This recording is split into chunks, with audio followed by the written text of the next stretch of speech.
பல்வேறு மாவட்டங்களில் நடைபெற்ற நிகழ்வுகளை களத்தில் மதிமுகம் பகுதியில் பார்க்கலாம்.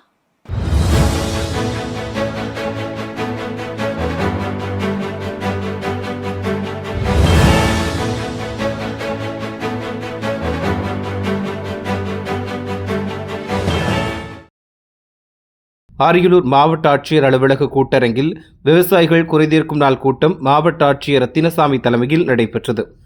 இக்கூட்டத்தில் காட்டுப்பன்றிகளை ஒழிக்க நடவடிக்கை எடுக்க வேண்டும், விவசாய நிலங்களில் செல்லும் பழுதடைந்த மின் கம்பங்களை மாற்ற வேண்டும் என விவசாய சங்க பிரதிநிதிகள் கோரிக்கை விடுத்தனர். தொடர்ந்து விவசாயிகள் அளித்த மனுவிற்கு உடனடியாக நடவடிக்கை எடுக்க அனைத்து துறை அலுவலர்களுக்கு மாவட்ட ஆட்சியர் அறிவுரை வழங்கினார். துணை முதலமைச்சர் உதயநிதி ஸ்டாலின் பிறந்த நாளையொட்டி நாமக்கல் மாவட்டம் ராசிபுரம் மாவட்ட தலைமை அரசு மருத்துவமனையில் நேற்று பிறந்த குழந்தைகளுக்கு தங்க மோதிரம் வழங்கும் நிகழ்ச்சி நடைபெற்றது. இதில் மாநிலங்களவை உறுப்பினர் KRN ராஜேஷ்குமார் கலந்து கொண்டு 5 குழந்தைகளுக்கு தங்க மோதிரத்தை அணிவித்தார். தொடர்ந்து 1000க்கும் மேற்பட்ட பொதுமக்களுக்கு அன்னதானம் வழங்கப்பட்டது. மயிலாடுதுறை தலைமை அஞ்சலகம் முன்பு தொழிலாளர் முன்னேற்ற சங்க பேரவை சார்பில் கண்டன ஆர்ப்பாட்டம் நடைபெற்றது. மாவட்ட கவுன்சில் தலைவர் பொன் நக்கீரன் தலைமையில் நடைபெற்ற இந்த ஆர்ப்பாட்டத்தில் ஏராளமானோர் கலந்து கொண்டு மத்திய அரசு அமல்படுத்தும் தொழிலாளர் சட்ட தொகுப்புகளை திரும்ப பெற வலியுறுத்தி கண்டன கோஷங்களை எழுப்பினர்.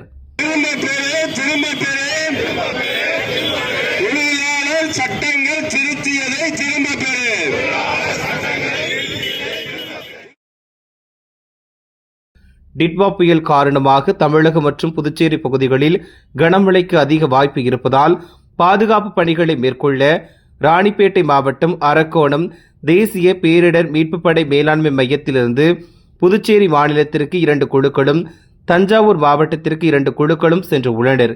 மேலும் கடலூர், மயிலாடுதுறை, நாகப்பட்டினம், புதுக்கோட்டை, திருவாரூர் உள்ளிட்ட மாவட்டங்களுக்கு 30 பேர் கொண்ட 240 வீரர்கள் 8 குழுக்களாக தனித்தனியாக வாகனங்கள் மூலம் புறப்பட்டு சென்றனர்.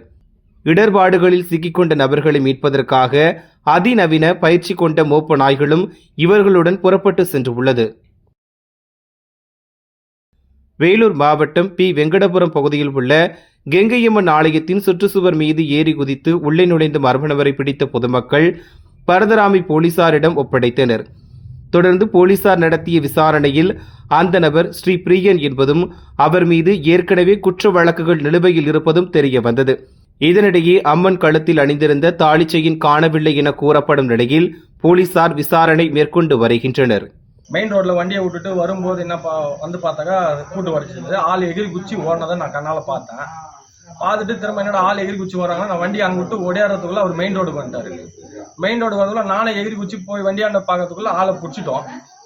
ஆளை பிடிச்சிட்டு அப்புறம் சாமியாண்ட வந்து பார்த்தாக்கா 2 கிராம் தங்க தாலி இல்லை, உண்டியில் உடைச்சிருக்குது. காவல்துறை இதுக்கு தக்க நடவடிக்கை எடுக்கணும். இது மேலும் மேலும் இந்த மாதிரி ஒரு 2-3 வருஷமா நடக்குது. வீடுங்க அடிக்கடிக்கு திருடு போறது, அடையாளம் தெரியாத நபர்கள் நம்ம ஊர்ல வந்து போறது, இந்த மாதிரி நாங்க கம்ப்ளைண்ட் ஆல்ரெடி கொடுத்துருக்கிறோம் பரதராமி ஸ்டேஷனுக்கு. இது வரைக்கும் அந்த தகவலும் இல்லை. இது வரைக்கும் நல்ல முறையில் அவங்க நடவடிக்கை எடுக்கல. ஐயா திருடனை பிடிச்சிட்டோம், அவங்க இதுக்கு மேல என்ன நடவடிக்கை எடுக்கிறாங்களோ எடுக்கட்டும். அவரை பிடிச்சி விசாரிச்சாதான் அது என்ன உண்மைன்றது தெரியும். ராணிப்பேட்டை மாவட்டம் முத்துக்கடை பேருந்து நிலையம் அருகில் தொழிலாளர் விரோத 4 தொகுப்பு சட்டங்களை திணிக்கும் ஒன்றிய பாஜக அரசை கண்டித்து தொழிலாளர் முன்னேற்ற சங்க பேரவை சார்பில் கண்டன ஆர்ப்பாட்டம் நடைபெற்றது. இதில் ஏராளமானோர் கலந்து கொண்டு ஒன்றிய பாஜக அரசை கண்டித்து கண்டன கோஷங்களை எழுப்பினர்.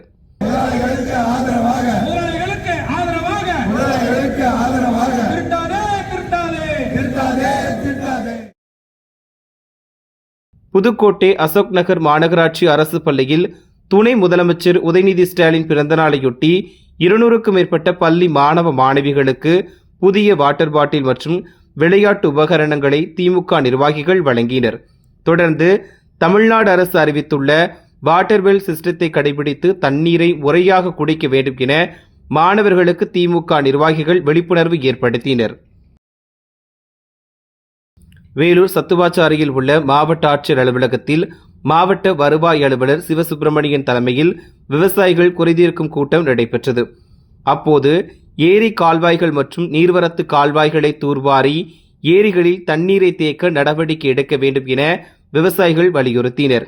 மேலும் மா விவசாயிகளுக்கு மானியம் வழங்க நடவடிக்கை எடுத்து வேலூரில் மாம்பழ கூழ் தொழிற்சாலை அமைக்க வேண்டும் என கோரிக்கை விடுத்தனர். விருதுநகர் மாவட்டம் சாத்தூர் அருகே 7 மாத சிசு சாலையில் வீசப்பட்ட சம்பவம் பரபரப்பை ஏற்படுத்தியுள்ளது. இதுகுறித்து தகவல் அறிந்து வந்த சாத்தூர் நகர போலீசார் சாலையோரத்தில் கிடந்த சிசுவை மீட்டு சாத்தூர் அரசு மருத்துவமனைக்கு கொண்டு சென்றனர். தொடர்ந்து அந்த பகுதியில் உள்ள சிசிடிவி காட்சிகளை கொண்டு சிசுவை சாலையில் வீசி சென்ற நபர்கள் குறித்து விசாரணை நடத்தி வருகின்றனர்.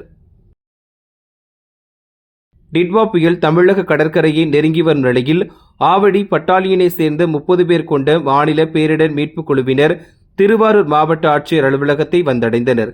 தொடர்ந்து பேரிடர் நேரங்களில் பயன்படுத்தக்கூடிய கருவிகள், பொருட்கள், ஆயுதங்கள் மற்றும் ஏனைய தளவாடங்களை காட்சிப்படுத்தினர்.